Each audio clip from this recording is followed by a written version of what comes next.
lost my manager, and he said to me, if you don't change these lyrics of this song Karmageddon, I'm not going to work with you. I have lost friends, and it has been difficult in some of my circles. Half my family thinks I'm crazy. I've received thousands and thousands of messages, which has blown my mind. And I gained almost 1 million fans now of people just wanting a voice to be heard. Art is becoming a little more political now because there's so much stuff going on in the world, and it's really hard not to speak about it. People are really waking up, and COVID was a big part of that. I think people are really starting to question the narrative and question the system. I really regret not investing in 2015. Meet Iyah May, the Australian doctor who ditched medicine for music, signed a major label deal, then torched it all with one explosive track, Karmageddon. She calls out media propaganda, corrupt politicians, the military-industrial complex, control algorithms, runaway inflation, Big Pharma, and the truth about COVID. She went fully independent and gained millions of fans, starving for someone to finally say it out loud. In this episode, we discuss the exact moment her manager gave her an ultimatum and how she chose artistic integrity regardless of the personal and professional cost. And I said, well, I guess we're not going to work together because this is my artistry. Why Big Pharma profits by treating symptoms instead of curing root causes, and the importance of decentralized medicine. That goes back to the profit and the old Rockefeller system introduced in the early 1900s. And how art is quietly reclaiming the cultural battleground. I'm so glad cancel culture is going out the window. That was so toxic. Plus, she casually drops that she was just in El Salvador surrounded by Bitcoiners, then gets orange-pilled live on air. I keep finding myself around Bitcoiners. I don't know, you're doing a pretty good job, mate. I'm getting convinced. And don't forget to check out her latest single, Good Citizen.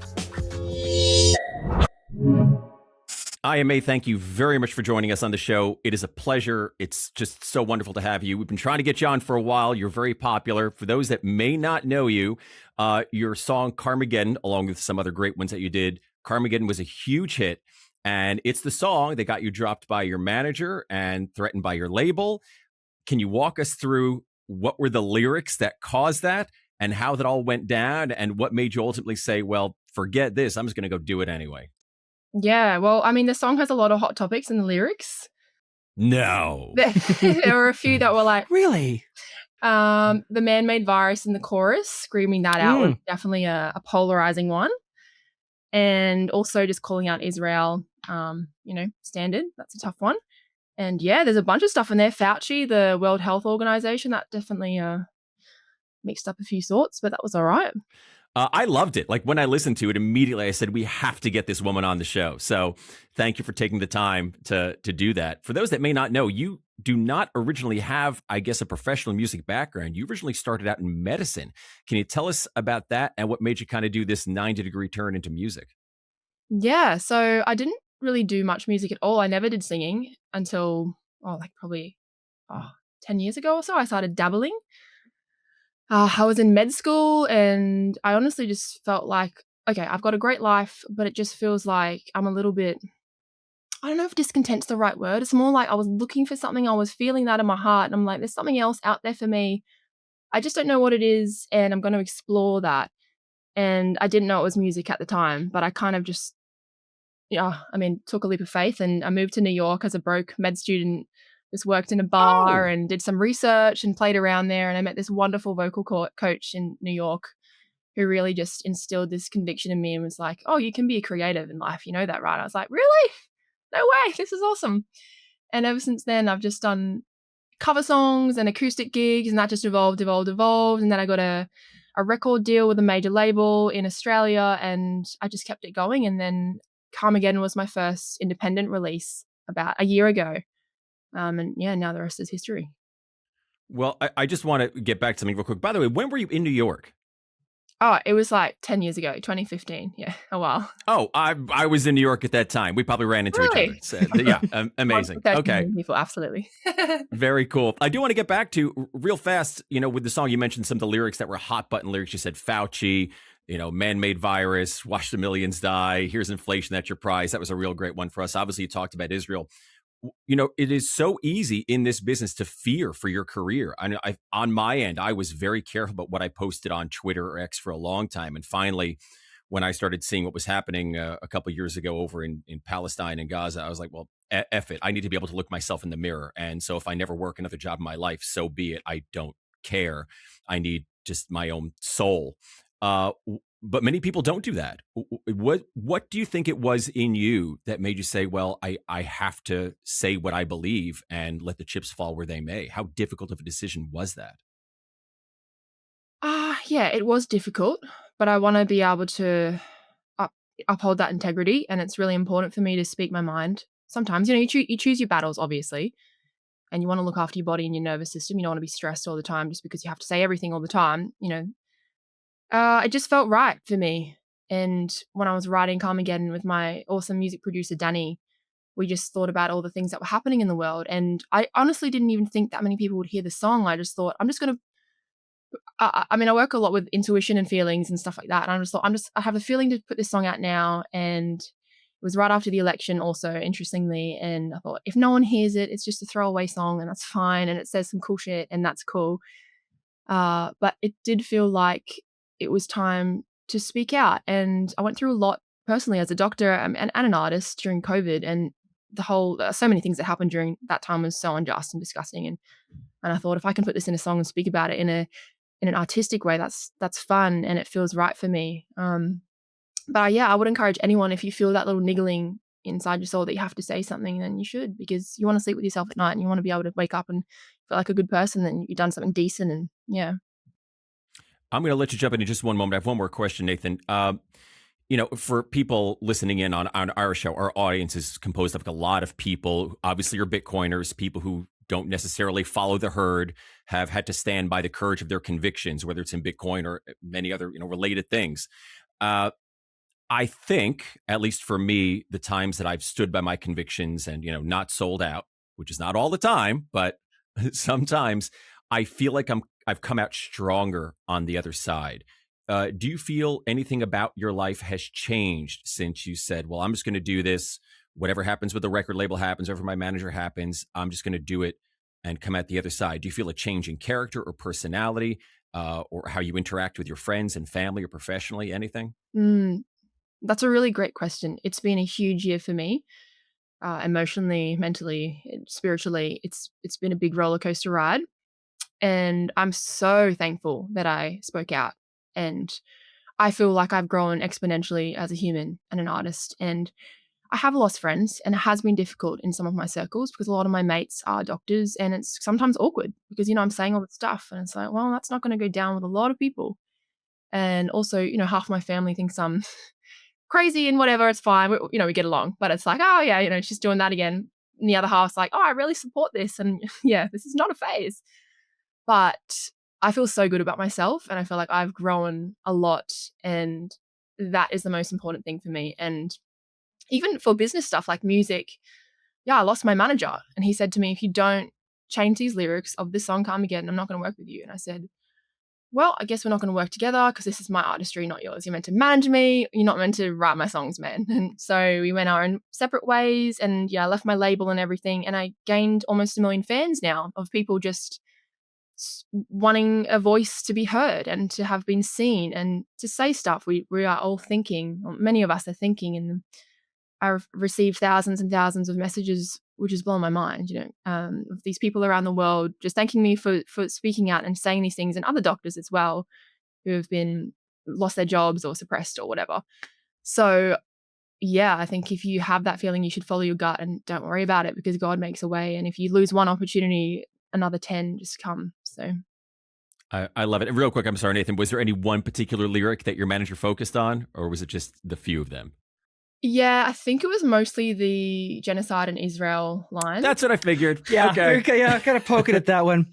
In saying that, though, there were other groups that, like the Australian Medical Board with the World Health Organization and Fauci and man-made virus. That was, that was a big one as well. So, Cool. Yeah. Well, thank you. Nathan, I'm sorry I hogged the mic. All you, buddy. No. Let me jump in there. One, there's just so much that you guys are saying that's really resonating with me. So like similarly, I was working in immunology research prior to doing this kind of full time, and I hated it. Your comment about like your nervous system being stressed all the time, having to put on like the facade to make my way through the culture. Because again, at a Canadian university, a libertarian Bitcoiner, not really the most welcoming environment. And it was driving me mental, and just how much better it was for me and just my overall health by getting out of that, by stopping to pretend. So I just hugely I wanted to share that because it echoed it just resonated so hard. The other thing too that kind of struck me with the idea with the friends and family that I wanted to share is this idea of kind of, for Bitcoiners, we tend to always go through what we call like the Bitcoin evangelizing phase, where you discover Bitcoin, it has this click moment for you, and then you want to tell everybody about it. And you go and tell everyone that you can, and you're talking about Austrian economics and inflation and impact on the money, and look at your health. Like, you're going down this deep rabbit hole and you're so excited, and nobody cares.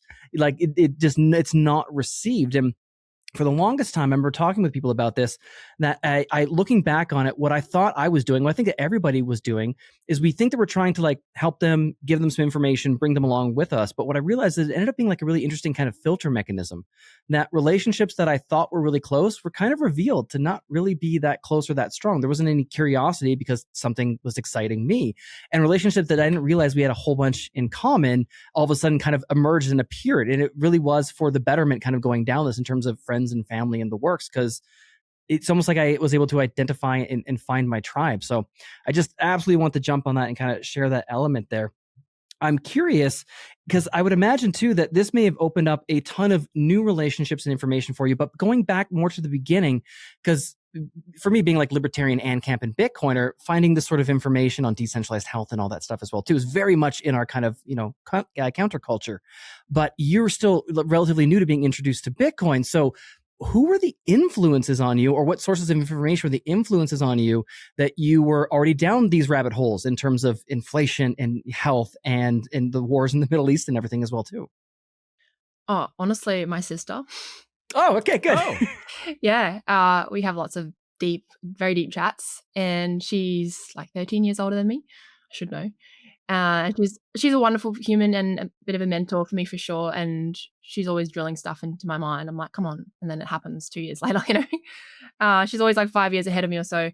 But we have awesome chats, and also my music producer, Danny. So these are the people who are closest to me, and we had those chats together. It's actually more so that personal relationships than these influences. Because I feel like when I was writing Karmageddon, I had insight, and I had my own personal experiences with COVID and other world events, but that was kind of like a gateway for me to really start thinking that way. And I've always been into holistic medicine and medicine that really heals the body and gets to the root cause of the disease rather than treating the symptoms with pharmaceuticals and the corruptions in Big Pharma. And I've always been quite passionate about that. But this song has really opened my mind up to so much more. And like decentralized health was definitely one of them. But now I'm meeting more and more influencers who speak out. And like Ian Carroll, he's now a friend of mine and a legend. And I was just in El Salvador. Yeah, I was in El Salvador the other week. I was meeting up with some other people there. And you were in El Salvador the other week. Yeah, I was. I was there for a convention, and actually, it was the Bitcoin week, so there was a whole. I was gonna say. Yeah, it was that week. So I met some Bitcoiners, and that was cool to chat to them as well. And I do find myself now that I am moving in these circles. I happen to be moving in these circles now and meeting these other people, and it's really awesome, and I'm learning a lot. Yeah. Did you happen to cross paths with Dr. Jack Cruz while you were down there? So I was going to bring him up.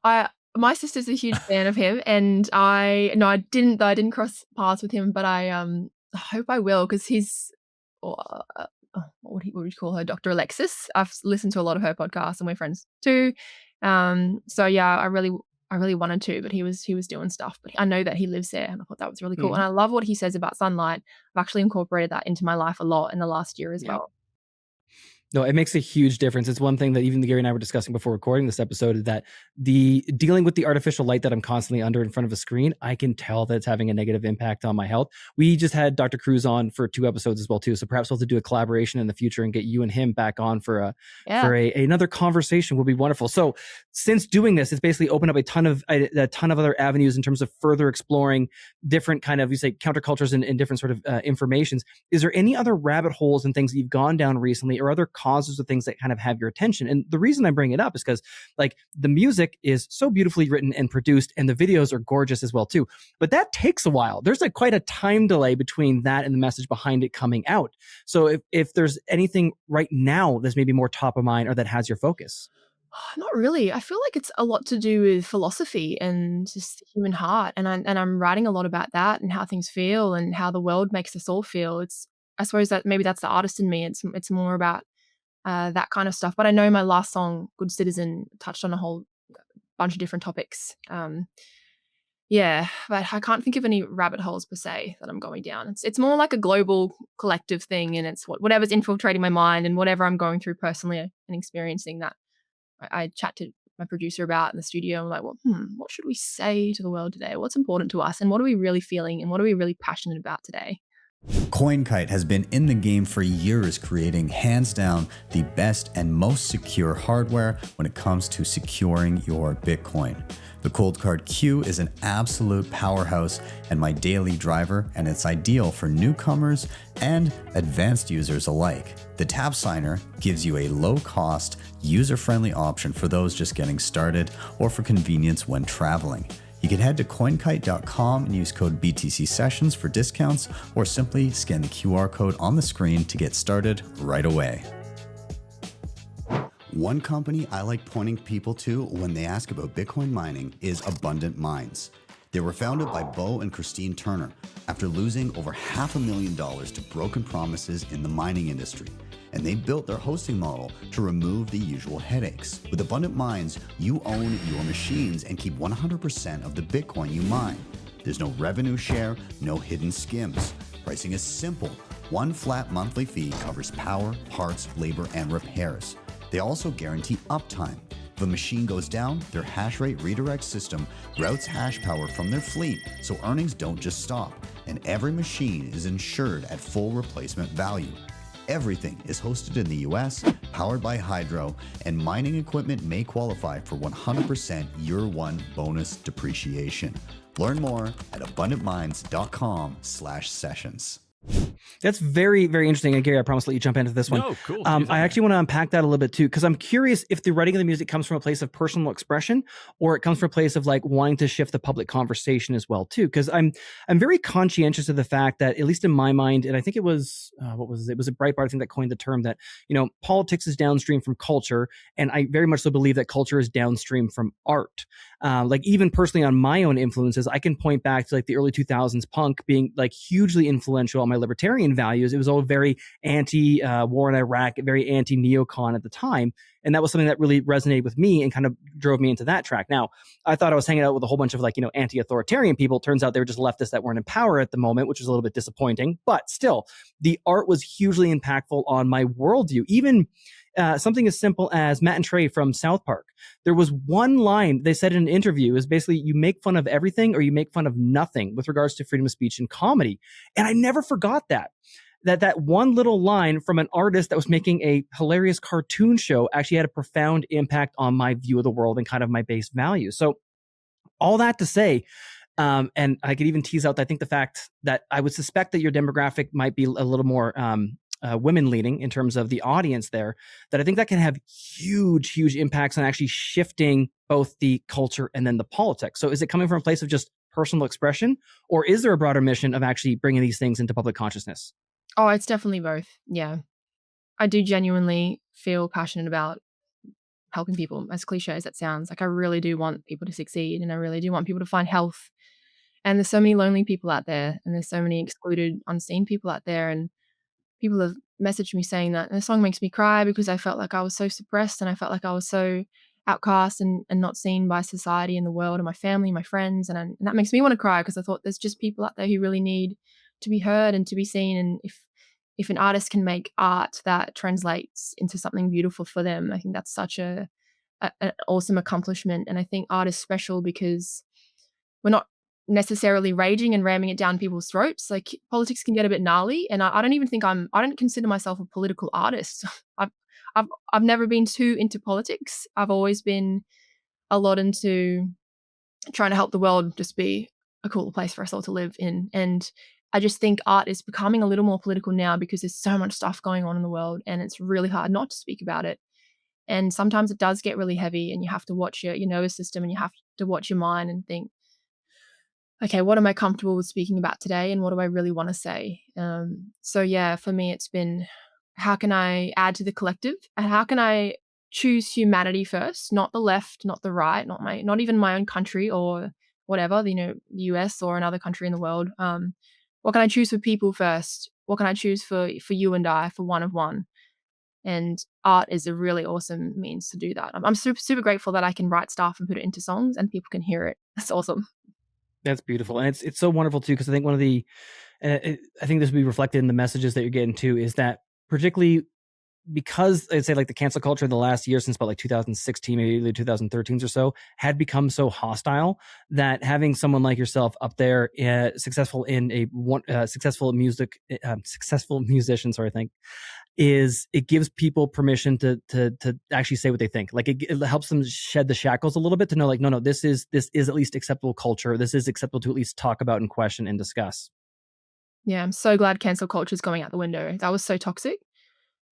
I think the worst phrase is not hate speech. It's you're not allowed to say that. That's the most damaging thing. Yeah, and especially for artists, like look back in the day, all the raging music that was anti-system, and I mean even Bob Dylan, and like, come on, bring all that back. Like, let's get rid of this cancel culture crap. Like, it doesn't help anyone. We just went through Christmas. Remember, like, what is it? Baby, It's Cold Outside. We had to cancel that song at one point in time. It's like the Christmas carols, guys. Give it up. Like, there's no point at we're done. That phase of our life is over. But Yep. Gary, I've been hogging the mic. Jump in there. No, not at all. We're grateful that you decided to make it. And I think, when we hear the term political, like you said, some people think of, well, we're talking about politicians or left, right, political parties or red team, blue team, but you can be political with ideas. I mean, I worked in politics for 6 years. I worked on Capitol Hill here in the USA. I have no desire to ever go back again. And I was so sick of it by the time I left. It was a bunch of he said, she said stuff. But you can be political in talking about ideas and how it affects people instead of like day-to-day palace intrigue garbage, because it's red team, blue team, the same shit's going to happen no matter which one you put in there. So I don't think necessarily being political is a bad thing in music. And you talked about Bob Dylan. You talk about music of the 60s. They weren't talking about like Nixon and Kennedy in their songs. They were just talking about war and freedom. So I'm grateful. Thank you for making what you did. Obviously, you are an artist. You don't want to be necessarily boxed in. Do you think you'll continue doing, kind of highly charged, what's going on in the world, let me expose it type of art? Or would you ever just kind of do like a sweet, innocent rockabilly song? Just, why not, just to do it? Yeah, I've got a bunch of songs and I like to do what feels right in the moment. But I am really inspired by what's going on in the world, and I do want to keep writing about that. So we'll see. I don't know, but I've definitely got some love songs behind me too. I want to put that out. It's nice. It's nice. It's nice to speak about things that hit us as humans as well. Like, it doesn't always have to be, raging and yeah. That's great. The line, as I said earlier, that really got us, this being a Bitcoin podcast, is, man-made virus, watch the millions die, and the biggest profit of their lives. Here's inflation. That's your prize. I mean, that's all what Bitcoin is. It's here's something that can't be just printed indefinitely. It's a hard asset you can hold with a hard 21 million cap. And, we've talked about how inflation isn't just something that means prices go up, but it changes culture. It changes the way people behave. You talked about wanting to help people in medicine. There's a book, you may be familiar with it, called Fiat Food. Have you ever heard about this? I haven't, no. It's under Saifedean Ammous's label. He wrote the Bitcoin Standard, and talk about how just inflation, in order to hide the effects of inflation, governments will try to encourage garbage eating, because you can mass produce, as Saifedean would say, chemical sludge and wrap it in plastic packages. But it's much harder to do that with beef, so you'll see the price of a steak go way up in the supermarket, whereas people could just, mass production can keep the prices relatively low, the effects of inflation hidden on other less healthy foods. And you have people eating garbage, getting less healthy. And you see it in other aspects of life. Inflation means having to spend money quickly before it loses its value. So a lot of things are just a much more high time preference culture. We do things quickly instead of taking our time. A lot less Sistine Chapel, a lot more banana taped to a wall for art. I wonder, because I know you're not necessarily into Bitcoin, but are there ways that you have found inflation affects not just the price of things, but also the mentality that people have? Well, I think it puts people in a state of fear and potentially dread for the future. And as you said, people want to buy and people want to sort out their lives now and stress. And I think instilling fear into people is, that's a really big thing, and it's a power move as well for the powers that be that aren't on our side. I mean, it's crazy that why is it so hard to be healthy right now? Why do we have to spend so much money on organic food? Why do we have to pay money to get rid of the pesticides when we can just pick it from the earth? It's like, it just doesn't make sense to me. And these days it's an uphill battle just to be healthy, and what we eat is so important, and affects our minds, it affects our moods. And I don't know where the future's going to be, but if we can do our best to just try and be healthy and just try and live our lives as close to nature, I think that's the best way forward. But it does change people's mindsets for sure. It makes us fear. Do you think it's impacted music at all? Or even broader question, in what ways do you think music has changed over the past 20 or 30 years, and where do you perhaps see it going? I don't know. I think because the algorithms have been introduced, music is becoming quicker and mass produced more. And I don't think that's a good thing. And obviously people's attention spans are going down. So there's 30-second clips, and that's enough. People are bored after 30 seconds max. That's the short form content. And potentially artists we're trying to make money. So people are trying to survive. And so they're trying to cater for these algorithms, and they're trying to make shorter, quicker songs that will capture people, rather than really go into their art and think, I'm going to make an 8-minute masterpiece, whatever, I don't care. I think there's a lot less of that.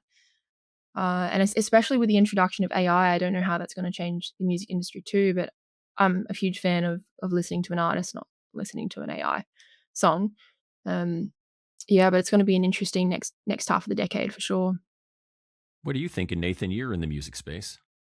Well, there's a few things at play here. It's almost like it's going to create. I think it's ultimately going to be a major win for independent creators like yourself. I think that's where everything is kind of going. That the barriers to entry have never been lower, and the gatekeepers, like you've outright proven, aren't necessary. Right? That if you have the merit, if the song is good, if it comes from a place that, because again, particularly with culture, and I think kind of saving grace in the AI space is that. Depending on kind of what mood you're in, I will put like at least a little bit of a caveat on it. We're usually hungry for emotional and human connection in our art. And when something is too plastic, it just intuitively gets us. Like we just immediately kind of pick up on it. Like it's a weird example, but hopefully it'll make sense. Like just out of like, all right, I need to throw something on. I watched the new like Jurassic Park the other day. I was like, I used to like Jurassic Park as a kid. Let me check this out. And visually, I hated it. And it was a wonderful video essay that I saw pointed out to me is that everything was so unbelievably vibrant, and they pushed the colors so hard to be bright and fast and moving all the time that it doesn't look real. Whereas I can go back and look at I find myself watching movies and TV from the 90s, and I quite enjoy the aesthetic and the performance and everything that's going on there, because it wasn't being ramped up for a short attention and kind of ever escalating expectations of the audience. And so the one thing, particularly with all art forms, I think the nice thing too is that the storytelling, the hard part is from the musician standpoint. Now, this one will at least translate for like movies and even potentially stories, and for like the musical lyrical composition, is that because there's decreasing barriers to entry, that means that really whoever can craft the best story, right, the one that really hits emotionally, that's who's going to win. It becomes much more of a merit-based system rather than it is a just who you know. Did you get insider access? Were you part of that label? Did they market you? Did they push you out? Right? Which again, going back to Karmageddon, I think that's why it blew up, is because it just like perfectly hit on the mood and frustrations and the anxiety of a large audience that didn't feel any way represented, particularly in art and more popular music. And so I think getting around the AI thing is going to be tricky for a while, but I think we'll come to get used to it and kind of navigate it. And I think you're right that the live experience is probably where a lot of people put their money and resources, that they really want to go and actually see this thing in person, right? That human connection becomes much more valuable when you're not really sure necessarily what you're listening to or you're seeing on the screen is the human aspect. But I'm very excited for what I call like a more free market in art. And I also think there's going to be more of a demand for it as well, too. I apologize for the rant. I could go on a few different tangents here. Like even the AI aspect, I think, is actually going to have an impact on what I call like managerial roles, particularly people who are rear facing, looking at data. So like I look at what sales were last year in terms of the third quarter, and I project forward what I think I'm going to need for inventory at that store. Well, large language models can deal with that quite well. There is going to be some job loss in particularly data-focused fields. But what I think is beautiful is I think it actually opens up people like yourselves to go and explore or creative arts, to get back into, to have more art, more creative content coming out from different places. And if they can get it to a global audience, and it really is just going to be evaluated on the quality of it, it's going to be like a wonderful free market of art, and I think an influx of quality again, versus, and probably a lot more niche as well too. So instead of trying to create like a PG-13 movie that caters to everybody, you'll have people finding their specific genre, their specific niche of what they really like. And artists can be more successful with a smaller audience that's quite dedicated to them and their work. And we'll get into a little bit more after this. I've said so much already, but then there's also the aspect of like Bitcoin. So we had like Rumble launch the Bitcoin wallet as well too. And so we're now in a world where if a content creator, there's no barrier to getting their information and their art out to people. And also the people who like their work can pay them directly, instantly in final settlement with no third party, no bank, no Morgan Chase, nobody in between, no Visa, no MasterCard, which means that if you like somebody, you can just directly compensate them or tip them for that work, and there's no one in the way for you to get out there. So that was a lot. Let me please jump in. Let me know your thoughts. Yeah, that is cool. Not having a gatekeeper, and I think people are really going to crave authenticity. Well, we are already. We're seeing that online. Authentic stuff is just winning. But it would be nice not have to deal with labels and managers. And I mean, some managers are wonderful, of course, some labels. But just have your fans and you, and have the closest contact that you can. That's awesome. And I think we're definitely heading that way in the future. If not now already, a lot of artists are, setting up payments and just for others to help them and help them create art and stay afloat. I think that's wonderful. 100%. It's like Gary's OnlyFan, right? They get right to him and it's good to go. Actually, I do want to tease out one thing there, because it kind of struck me something, because I believe, correct me if I'm wrong, but Australia is public healthcare system like Canada as well too, correct? I've heard it's similar. Okay, beautiful. The reason I want to ask is, one, I'm kind of curious what the general mood or vibes in Australia currently are. Like, Canada's not doing great. It's really not doing great. And you can feel it in the air. The tension's growing, and it definitely seems to be more polarizing between East and West. But the other thing there is that, and I'd love to know, because you were directly involved, the Canadian healthcare system is absolutely atrocious, and it's getting worse. It's getting really, really, really bad, to the point where we have medical assistance in death. So there was a woman, I believe it was Glenn Beck, is paying for her treatment in the US because they couldn't get her to a doctor. There wasn't anybody available. So they offered her suicide, and she chose that. And he found out, Canada, I think it's like I looked it up. I believe it's almost 1/5 of deaths in Canada are medical assistance in death. We're killing our own people. It's unbelievably bad. Well, I've personally, like, years ago, gone to a waiting room and just given up and just super glued myself back together. Like, it's really, really bad. But what you said that made me think of it was the idea of between the artist and the audience. There's no one in between anymore. And I think that's one of the biggest problems in medicine, is that there is a government or insurance. There's somebody in between the patient and the doctor, right? If the government of Canada is paying the doctor, I'm not really the customer. The government is. So I'm curious, what are things like in Australia right now? And I'm curious about specifically the Australian healthcare system, your experience there. Is it similar problems? What's going on? Well, I've been spending so much of my time in music, but just from personal experience, just having the government between the doctor and the patient is not good. And we had that a lot during COVID. Doctors weren't allowed to say certain things. We had to support all the mandates, or we lost our jobs, and that was just so bad. And so many doctors are still scarred from that. I mean, others don't think twice about it. I personally thought it was terrible, because patients won't trust us anymore if we have this government body. We want to be able to have this private relationship with them. We don't want to have to follow all these rules of a government body. But I get it. Like, medicine, I understand medicine has to be observed thoroughly. But I think the most important thing is about the patient and the doctor and the best care for the patient. And that sometimes doesn't involve what the World Health Organization says, and we saw that happen in COVID. But it doesn't sound like we're as bad as Canada. That sounds really gnarly. I can't believe that. It's pretty bad. I'm curious your thoughts on why, particularly with health, it's descended to this sort of way. Like, why? How did we get here? Why was that? Why is this now the issue?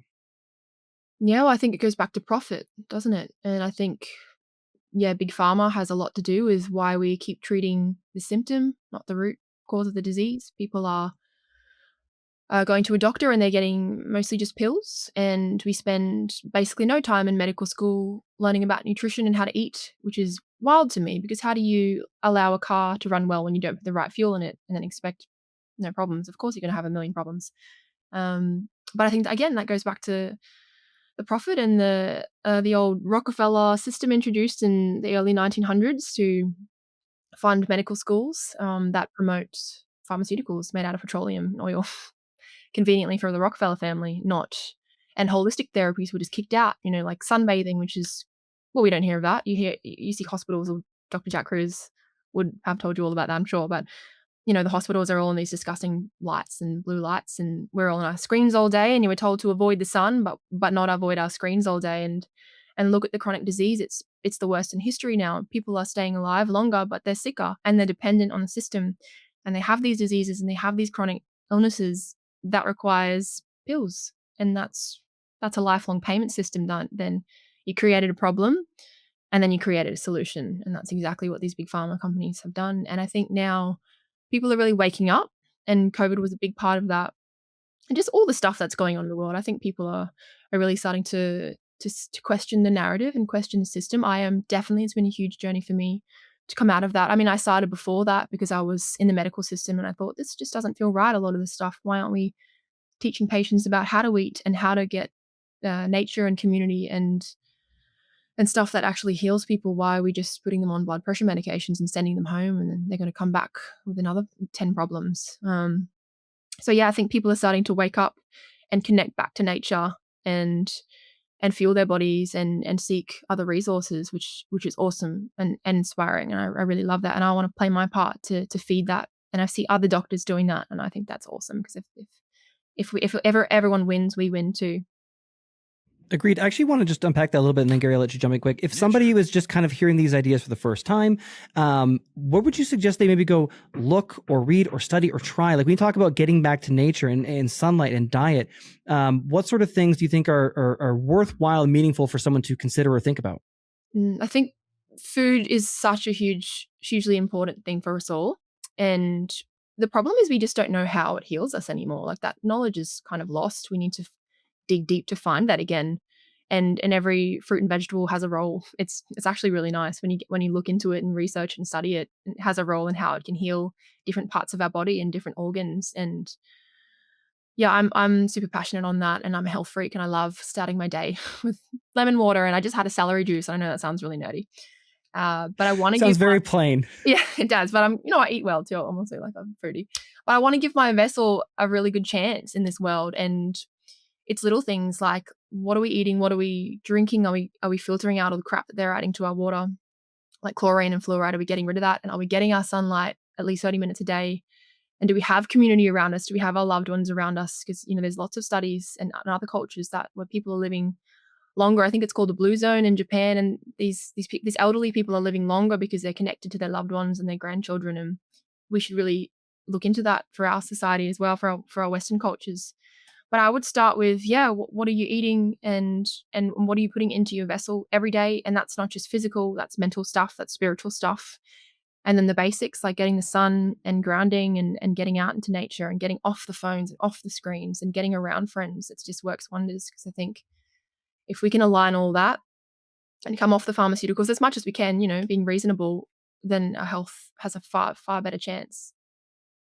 Agreed. It's amazing. Like, we have so much more money dumped into the healthcare system and so much more money dumped into pharmaceuticals and antidepressants and all these things too. And people are like, their chronic disease is on the rise. Everyone's absolutely miserable. It's like, guys, maybe this isn't working. Maybe we should step back and take a look. Even like, if you did get a chance, Fiat food, I think I absolutely adore it too. But I remember it was Safety, I think, commented, like, if you want to know what to eat, it was like, go get your great grandmother's recipe book. Like, that's what you need. Go back a couple generations and it probably has everything that your body requires. When I first got into Bitcoin, I was overwhelmed. The jargon, the security risks, the fear that one mistake could cost everything. I remember staring at my screen and wondering, are my keys safe? Did I do this right? That experience is why I started BTC Sessions. For over a decade, this channel has helped millions of people like you learn how to use and secure Bitcoin. But I realized something. For many people, videos aren't enough. Everyone learns differently. Some need to ask questions in real time as an expert walks through their setup, their goals, and their threat model. And certain things like advanced cold storage, inheritance planning, privacy, and node or mining setups often can't be fully solved by watching another tutorial.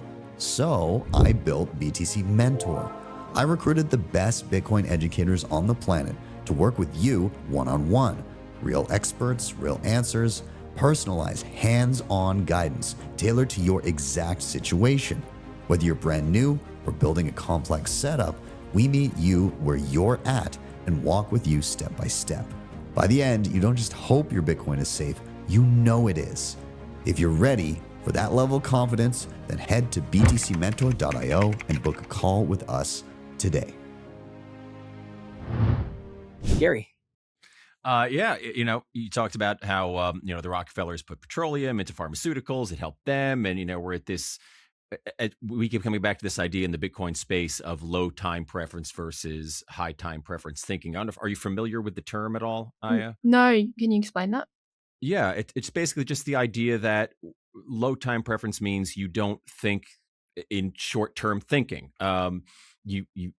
Time isn't a preference for you. Quality is a preference for you. Doing things the right way is a preference for you. I don't need to, if I'm a business owner, I don't need to get over on my customer, make a quick profit tomorrow. I'm thinking long term. I'm thinking I want a good reputation 10, 15, 20 years down the road, because that's important to me, because if you come back to the money, I don't need to get this money and spend it really fast before it loses its value. If you have money that retains value over time and increases value over time relative to the costs of goods and services, you want to have a good reputation because you're thinking long term. You want people to be able to do business with you long term. You're not thinking of making the quick buck. Doing art, like we talked about Sistine Chapel versus banana on a wall, like making something quality and meaningful is more important to you. With you and your art, you weren't thinking of, well, I just want to make sure I get my next paycheck. I want this to be meaningful to me. Forgive me, I kind of forgot where I was going with that. But the idea is, do you think that extends into your work, that type of thinking? And what would you like to see changed, or how do you think a more long-term thinking could help music, could help medicine, where people are more focused on eating well, not just taking the latest drug? I mean, I'm setting you up with a softball question here. It's essentially very much a leading question, but I kind of lost my train of thought when I got into long-term thinking, but feel free to attack it any way you want, Iyah. Yeah, long-term gain is everything in art. And the more and more I make music and art, the more I'm seeing that I want to focus on impact.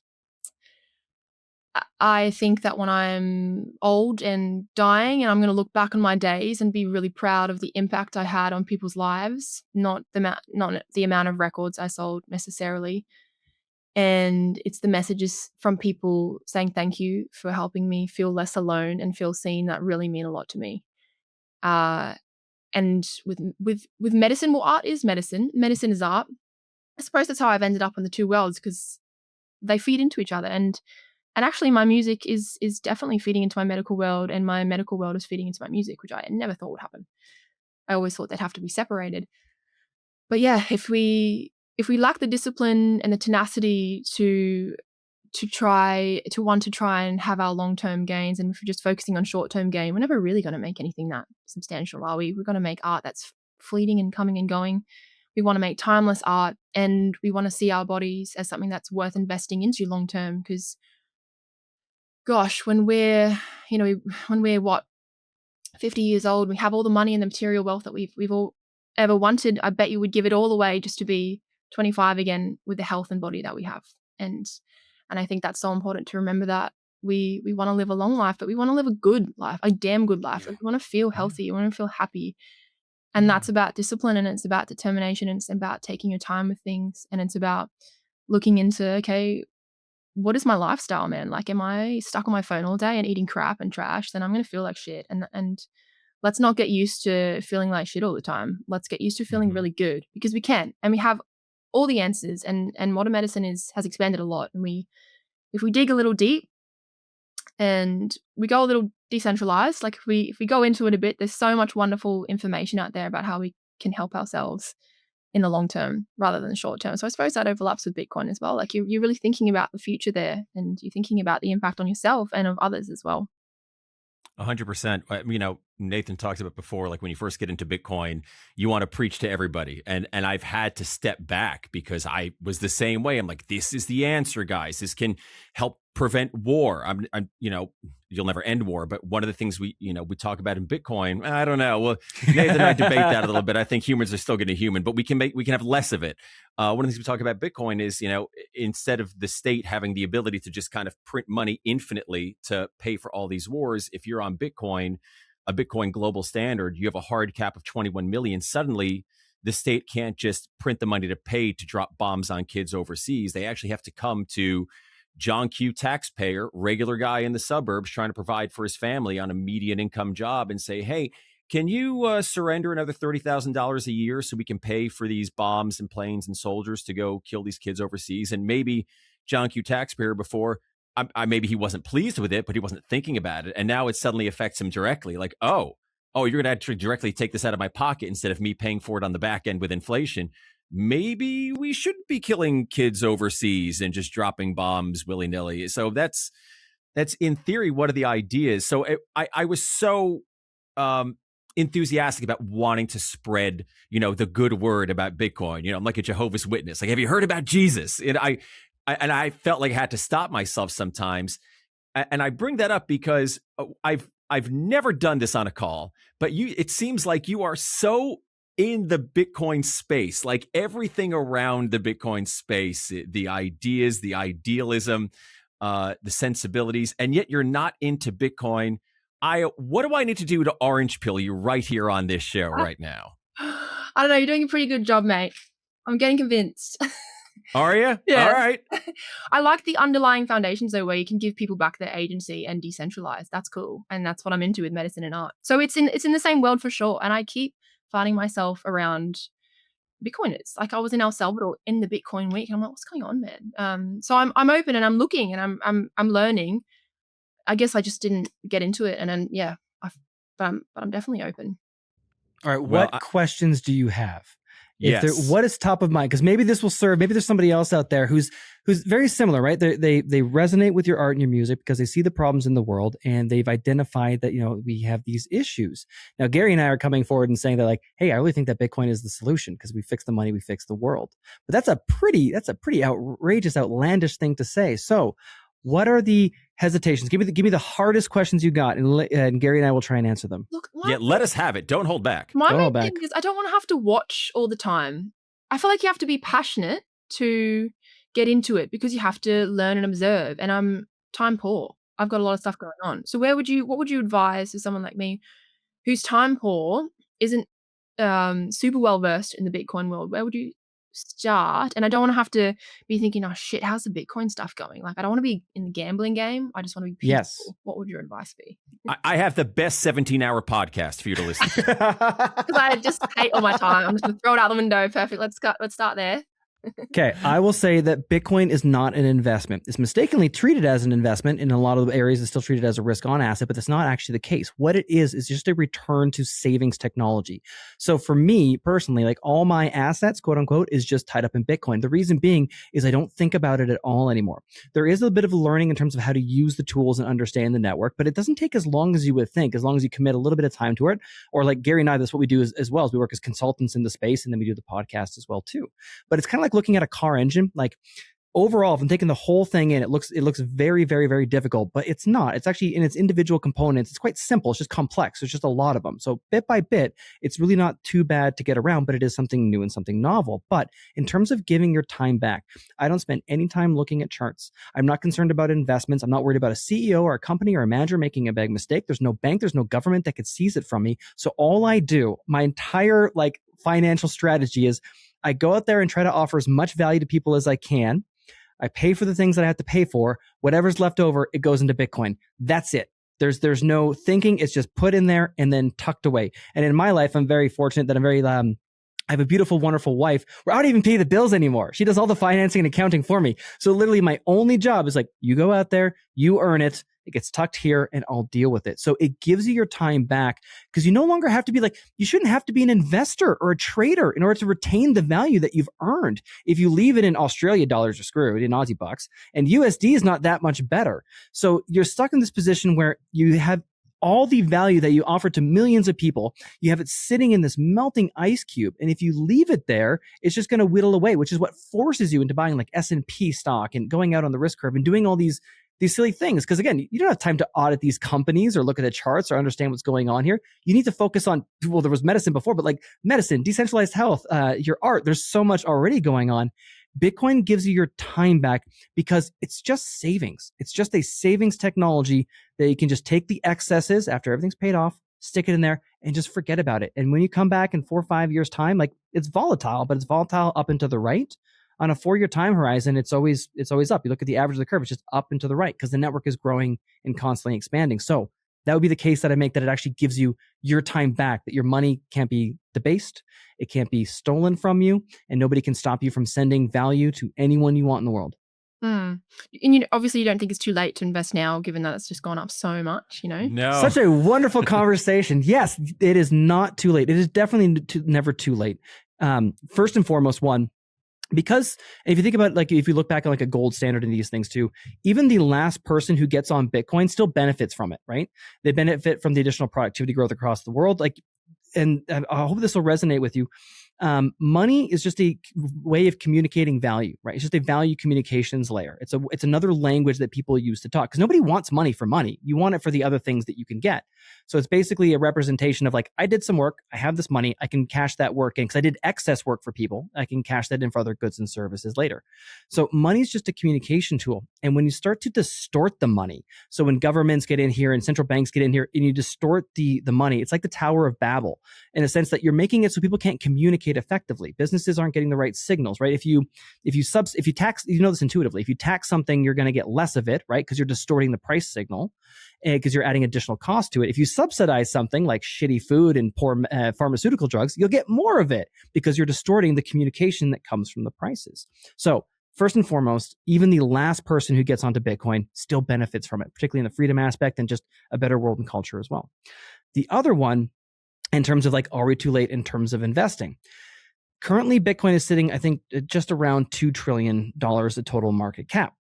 What this is that's going, not per coin, Iyah. That's just the total value of Bitcoin. Yeah, we're good. And you can buy just a fraction of it, of course, as well, too. You can buy, there's the smallest unit is referred to as like a sat, but it's divisible to the point where like you can buy 1,000 of the smallest pieces for like $1 US right now. And so what it's trying to do is really replace money, which is things that have monetary value ascribed to them. So it's like going after the gold market. It's going after the US Treasury bond market. It's going after the real estate market. Like part of the reason, and I know you have this in Australia too, in Canada, our houses are disgustingly overpriced. Nobody can afford them and they're awful. And that's because they turned it into a savings vehicle, right? A way of hiding money, because there isn't a good savings vehicle because the money is such shit. And so with that, you can think of the excess value of a home, that monetary premium, because people are treating it as like an investment, all that starts to flow into Bitcoin. So all that to say that if I were to lay out a base case, because it's going for monetary assets across the world, we're sitting at about 2 trillion right now. I think gold is sitting at around somewhere like 25, 24 trillion, something like that. Somewhere around there. Yeah. So even if Bitcoin matches gold, that's still a 12x from here. But I'd actually make the case that this is going after a total addressable market for money, which is like in excess of like 200 trillion. So I still think we were unbelievably early, even from the price appreciation standpoint. And it's really just an information asymmetry. People don't understand it yet. If you ask most people what is money, they actually can't give you an answer, even though they use it every single day. So you were still early. Gary, you get the next question. No. I just to piggyback on what Nathan said, not to overload your brain here. I didn't understand money for the longest time. I mean, it was just like, oh, here's this thing that I have, this piece of paper, and I give it to somebody and I get stuff. Like, okay, cool. I mean, on a basic level, I got it like everybody else got it. But as Nathan was explaining, we didn't learn that in public school. No. I know how to write a haiku. I could square dance. Right. Okay. Yeah. Okay. That's great, I suppose. Yeah. But nobody ever taught you what money actually was on a fundamental level. It was this thing that's like, oh, I did some work. I provided a good or service for somebody. And instead of them trading me back a chicken, which I don't need right then and there, they give me this coupon that represents the work I did that I can go and spend later because everybody accepts it. So, as Nathan was saying, the idea behind Bitcoin, it's not just some tech thing. It's not some company. It's not some some single thing that you would buy like as a stock. It is a fundamental change in money. It is the first money that actually is hard capped, even beyond gold. Gold inflates. It doesn't inflate as fast as the money printer, but the amount of gold in the world increases by about 2 or 3% a year on average. Bitcoin, it cannot do that. Bitcoin is hard capped at 21 million. So it is always deflationary. So in the long run, as people begin to understand more and more, this is the one place that I can hold my wealth. I don't have to put it in a house to maintain it. I don't have to put it in a stock where I have to worry about what the CEO was going to do, or if he says something stupid on the TV screen and the price plummets or whatever. This is a long-term investment. As Nathan said, if you're putting it in and you're not thinking day to day, you're not thinking week to week, you're not thinking month to month, but you're thinking on a 4 or 5 year time horizon minimum, nobody's gone wrong so far in Bitcoin if you think long-term like that. Because in the near term, yeah, relative to fiat, it will go crazy up and down like this, but it will do that. And over the long term, it's going to be going up and to the right on the chart, as it were. So yeah, I think there's a long way to go in it. You don't have to worry about the day-to-day. You don't have to be an investor anymore. You just set it and forget it. Again, I'm not here to tell you what you should invest in. The show is not financial advice. I like to learn, though. I do like to learn. Or whatever. How do you think as technology and AI expands, it will impact Bitcoin and other crypto? That's a great question. Beautiful. I will take this one. So largely, so the AI threat, I don't think there's anything necessarily there. And even like quantum and these things too, I don't think there's really any threat there. So the reason being is that, one, I think those are still quite a long ways off. And the other one is that at the end of the day, it is a software protocol that we're working with, and we have the ability to update it. So we have the ability to update the signature scheme, which is what's securing like or verifying, validating the transactions. So we can update it to be quantum resistant. And that's already been something that's being worked on. It's actually been, I think I was talking to another podcaster, Walker, about this, that the first mention of quantum as a potential risk down the line was back in 2011. And there's already proposals to deal with that. But what most people don't understand is that if you're using a lot of the default settings that we already have today, you're already kind of set up and protected against it. There's the element of the only point in time when there is potentially any information that could be attacked is at the point of a transaction. So it's not till you go to spend it that it would potentially be vulnerable. And again, you wouldn't have anything that would be able to react in that quick of time. Just sitting there, it's not really vulnerable. And the older wallets, the ones that have been around for longer that didn't get some upgrades kind of along the way, like Satoshi's coins, like the originator's coins as well, they're more vulnerable. So we have a lot of time. We have some of the most brilliant people already working on it. It's not really a threat, and it might not actually manifest into being one. And if there was one, the reality too is that one, some older coins that were lost would likely get scooped up first. You kind of get that early alarm and detection system. Plus the similar sort of information that's at play here is securing like military information and banking information and water infrastructure. So even realistically, I don't think that Bitcoin would be the first thing that they go after. If quantum has some sort of giant leap in that perspective, like in the encryption algorithms and the I guess the hashing behind it as well too, everything becomes really vulnerable all at once. We might not even necessarily be biggest target. So I think I actually suspect this last little while, it was purposely hyped up as FUD to try and drive down the price. And I have some suspicion that there may have been a little bit of a sentiment propaganda game going on. But realistically, not a problem right now. Definitely further off. If you're using normal best practices already, you're already in a very secure and safe position. And we have the best minds working on upgrades. It's just a matter of coming to consensus on them. Cool. You hear how smart Nathan sounds? He actually is smart. I just sound smart. Very intelligent. I'm actually blown away. You know a lot. Oh, great. Yeah, and one thing I wanted to add about the price relative to fiat, which I wanted to mention earlier. I don't know how familiar you are with Weimar Germany, during the 20s and early 30s, before the rise of the Third Reich and Hitler, but they had massive inflation. You probably heard the stories of people like going into town with wheelbarrows full of money just to buy a loaf of bread because the Deutschmark was inflated away so quickly. Over that time, the price of gold, which is a hard asset, something that is relatively limited, was going crazy in Germany. And it wasn't because gold suddenly got more or less valuable. It's because they couldn't figure out what the actual value was of the German mark. And they didn't know what it was relative to gold. But as I said earlier with Bitcoin, if you step back on a long-term investment, 4 or 5 years minimum, if you step back and look at the chart of just inflationary Germany, yeah, if you go on a week-to-week basis, gold is going crazy. One day 1,000, next day 10, whatever. But when you step back, it is insanely higher. And anybody that just kept their value in gold that entire time and weathered the storm and didn't get worried about it going up or down day to day, they were in fantastic shape. I mean, until the Nazis seized their gold. But until then, they were great. Mm. But Bitcoin can't be seized. Mm. In order for somebody to get your Bitcoin, you'd actually have to give them the 12 words that secure your Bitcoin. So it's not like one of the things in war historically is if one country goes into another country, one of the first things they do is seize the gold because they want to be able to pay for their war. And they'll just kill all the people in the other country, all the people guarding the gold, and get the gold. If you kill the people in the other country that know where the Bitcoin password is, has it memorized in their head, you're not getting the Bitcoin. Yeah. So, I mean, it doesn't solve torture. You can still torture, but you just can't outright kill somebody. So, baby steps here. Any other questions you wanted to fire at us? I know we're giving you a lot here. And I got to tell you, this is not something that I learned overnight.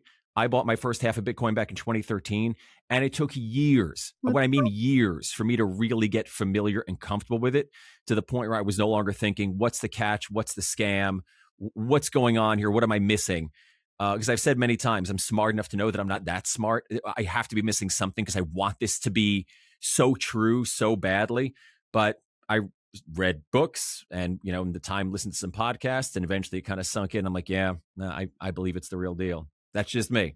Yeah, I bet you're stoked now if you invested that early. Yeah. Oh, yeah. $400. Thank you very much. Hey, nice.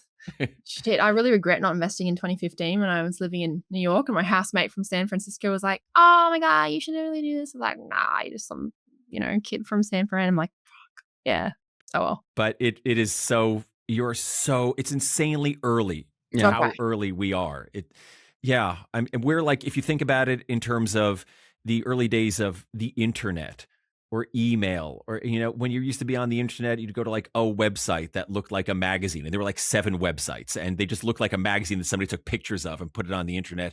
And you had your dial-up modem where you'd have to do it, but the phone would ring and you would get off the internet. Like, that's where we are in Bitcoin right now. And you think of how far we've come since then and how ubiquitous it is, where people are just using their internet all the time. You think about email initially. People are like, email, just send me a postcard. What are you going to do this email thing? Or call me on the phone.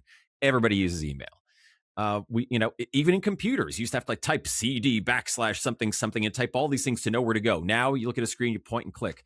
We are back then where it is on Bitcoin. There's so far to go in making it easier to use, making it more user-friendly, because I'm not a tech guy. I'm not a tech guy. I'm not a finance guy. And I figured out how to do this, and it will get easier and easier as time goes by. So I'm giving you the hard pitch here, but like I said, I've never done this before. You feel like the first person who's sort of already with us on a lot of the ideas. Let me pitch it. Yeah. Cool. Thank you. I appreciate the information.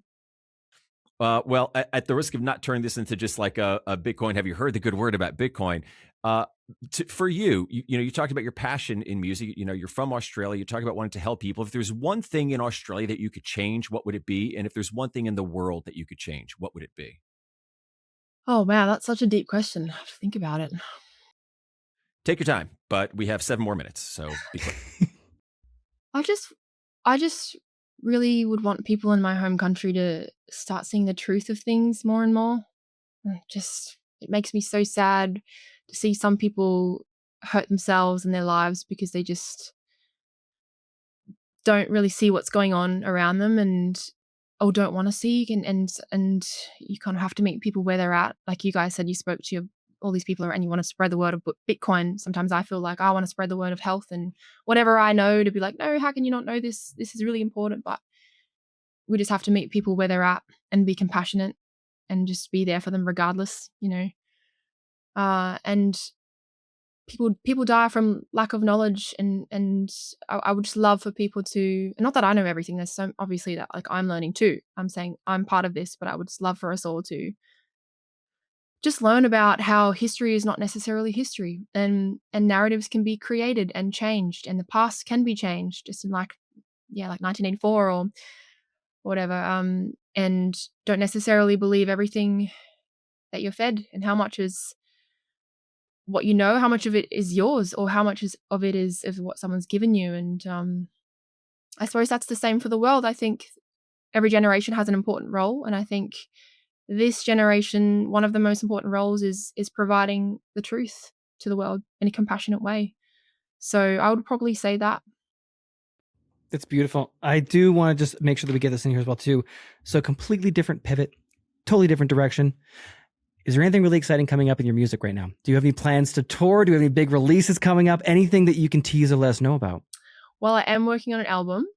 Ooh, okay. Yep. Yeah. So that will be out. I don't know when it will be out, but that's the main thing that I'm working on. I did just put out a song a few weeks ago, Good Citizen. I'll be in the States this year, if you guys want to look up. Yeah. I'll be cruising around, hanging out with Ian Carroll, and I'll probably do some shows and just see what's going on there. I mean, my team is still really small because I still don't have a manager, and I'm doing it independently. And yeah, so I need to just think about that, and it's a lot of work for one artist and one music producer. And like, you see all my videos, that's truly done with myself and one of my best friends, Thursday Photo, making the videos, and that's me self-funding it, and that's just us working hard, like doing 12-hour days to try and get the stuff shot. Like, it's not a big team of people. My friend does my makeup, and yeah, anyway. But it looks real, and that's what we love about it. You can tell it's real. It's not some manufactured bullshit. It's real, and we sit down and think, oh, how are we going to do this? And some of it is just on the spot. Like, my video for Good Citizen was a bunch of friends coming to the studio. We shot it all in a car park underneath the studio and in an elevator, and like, I went and bought the headcloths.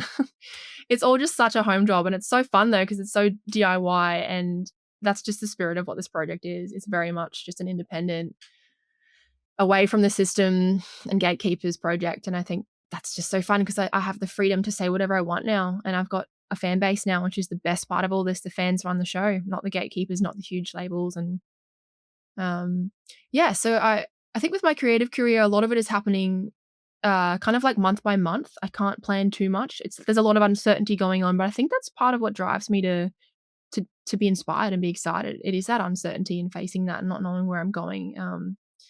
But yeah, I'll be in the US and I'll be working on the album, and I'll stick that out, and I'll be doing some shows very soon for sure. Well, please let us know, because I still live near New York, and if you're ever in the area, I'll get Nathan to come down from the Great White North, and we'll go hang out and catch your shows. Yeah, I love New York. That was very much part of my musical journey. It inspired me a lot to become an artist. It's a special place for me. Have you, just out of curiosity, because I apologize for not knowing this ahead of time, have you toured before? Not with the new songs. So okay. Yeah, I did some festivals, and I did a support tour in Australia, and then COVID hit. Yep. And that was my old music. I still like my old music. But this new stuff like Karmageddon and Good Citizen and Everything's Fine, I haven't toured with that yet, so that's exciting. That is incredibly exciting. That'll be so much fun to get on the road for the first time. I definitely missed that aspect of being in music at one point in time. I missed the studio as well too. Yeah. Beautiful. For anyone who hasn't heard of you yet, that needs to check out your stuff, where can they go find you? Links, the music, everything.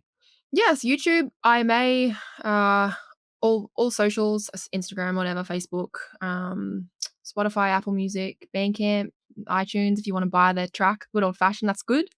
And I've got my website for merchandise, and yeah.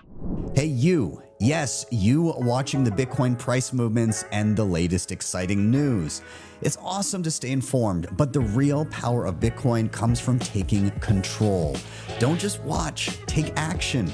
Head over to btcsessions.ca/learn for free step-by-step tutorials that guide you through every major skill you need to know, plus full video playlists for deeper dives on any topic you like.